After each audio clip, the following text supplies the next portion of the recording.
It was 2000, May. I got an early birthday gift. My wife showed up and said, I got you this package to go to the Michael Jordan fantasy camp. It's in August.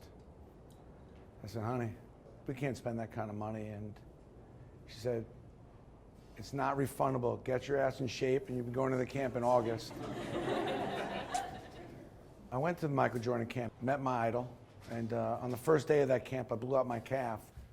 When I was on the sidelines watching my team play, and Michael came over to play with my team, he stepped on my other foot. Never looked back, never asked me how I was. Pissed me off. And I didn't cry often as an adult, but I cried. Here I had an opportunity to go play with my idol, and blew out my calf. So I went home and pulled myself together, hired a trainer, did the whole Rocky thing, and somehow got into my head that I was gonna kick Michael Jordan's ass. So I trained, I ran, I ate great, lost weight, ready to go. I just felt phenomenal. Still 5'9" and not that much talent, but I thought, this is gonna be my summer, I'm gonna do it. I go to camp, I see Michael next year. I said, Michael, I had a dream. I kicked your ass on the court, hit the winning shot. He says, that sounds more like a nightmare. I said, well, it's going to happen.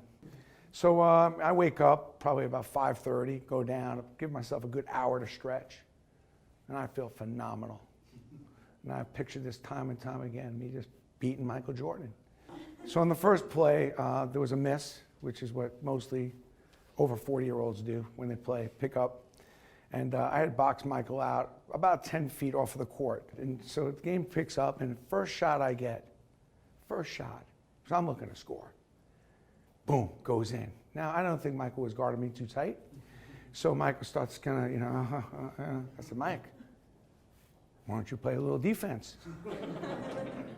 Because he had a good distance between me and him. So I figured I was open for another nice little shot.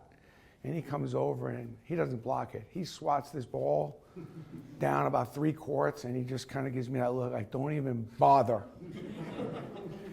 So that was a little, that did shake me up a little bit. It was a little scary because I didn't really see anybody move that quick. So the game continues, and it's now a 7-game, and it's, he's winning his point game. It's 6-5. And I'm beginning to get a little worried. Michael didn't feel that tall up until this point. And he's got the ball, and he's kind of, and I'm like, oh man, maybe this is just not going to work out for me. And for some reason, in a moment of some weakness, he passes to a very short, stubby guy underneath the basket, misses the layup. I run out to the top of the key, clap, get the ball, immediately shoot, nothing but net. High score. Okay. So immediately I'm saying, I don't know what I got to do. I got to get this ball back. Now, Michael's already now guarding me, but the unfortunate circumstance is that when I do get the ball back, after I pass the ball in, I immediately want the ball back, and one of his guys gets in the way.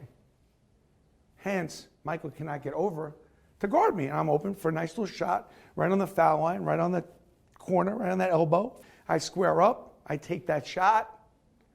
Nothing but net. Game over. Michael, get off the court now. I don't want to use the F word, but there were some F-bombs in there. The reason how maybe that story pertains to all of you is that, there is such a thing of willing things to be, and you can pictualize things. And on that day, which I'll talk about in a little bit later, that there's nothing wrong with being the underdog.